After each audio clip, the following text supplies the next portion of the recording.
I dag skal vi se på en sætning, der handler om integration. Men først så repeterer vi lige, hvad det vil sige, at store f af x er en stamfunktion til lille f af x.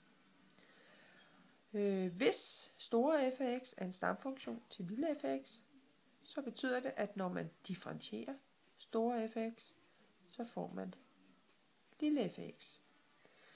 Og denne her ligning er ensbetydende med, at når vi integrerer lille f af x med hensyn til x, så får vi store f af x. Når noget er ensbetydende, så betyder det altså, at hvis vi har, at det her er opfyldt, så er det her nede automatisk også opfyldt.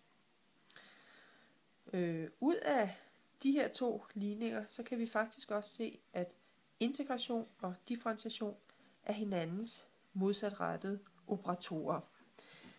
Vi kan tage et eksempel, og så kan vi se, hvad man mener med det. Hvis vi har en funktion, der hedder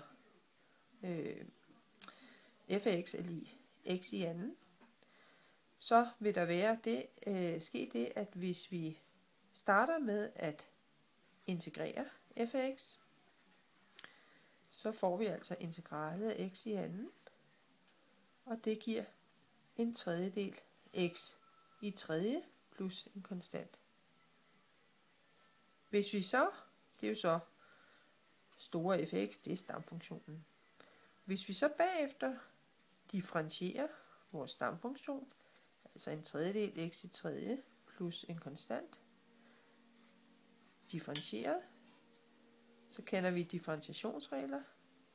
Konstanten ned, x i tredje giver 3x i anden, når man differentierer, plus k differentieret giver 0. En tredjedel gange 3, det giver 1, så her står x i anden. Så får vi altså udgangspunktet.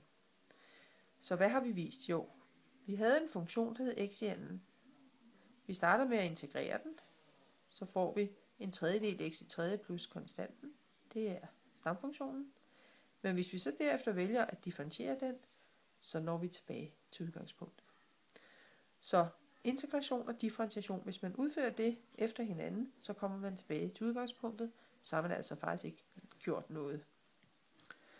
Den sætning, vi skal se på i dag, den handler om integration. Og den siger, at hvis vi ønsker at integrere en konstant gange med en funktion, så må vi hive konstanten ud foran og nøjes med at integrere funktionen.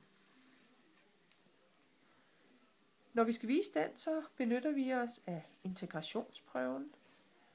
Og det går altså ud på, at vi faktisk ulig navnet, så skal vi ikke integrere, når vi bruger integrationsprøven. Vi skal differentiere. Så vi skal differentiere højre siden herover, og så skal vi få indmaden på venstre siden, altså det herinde. Så vi skriver højre siden op, c gange integralet af f af x dx, og vi differentierer det. Det vi skal differentiere, det er en konstant gange med et integrale. Og sådan et ubestemt integrale, det giver jo faktisk bare en stamfunktion, altså en funktion. Så i virkeligheden står der en konstant gange en funktion. Og der ved vi fra differentiationsregneregler eller sætninger om differentiation, at vi må hive konstanten ude foran og nøjes med at differentiere funktionen. Så det gør vi. Så konstanten må hives ud foran, og det er altså fra en differentiationsregneregel, vi tidligere har vist. Og så nøjes vi med at differentiere integralet af f af x. Men så når vi jo faktisk til det, jeg lige har vist heroppe, at hvis man først integrerer og bagefter differentierer, så når man faktisk bare tilbage til udgangspunktet, altså f af x. Så her kan vi skrive c gange f af x. Og nu er beviset slut, fordi nu har vi vist, at når vi tager højre siden her, og differentierer den, og bruger en differentiationsregneregel, så får vi c gange f af x, og det er netop indmaden på venstre siden. Og så er beviset slut, fordi nu har vi udført integrationsprøven.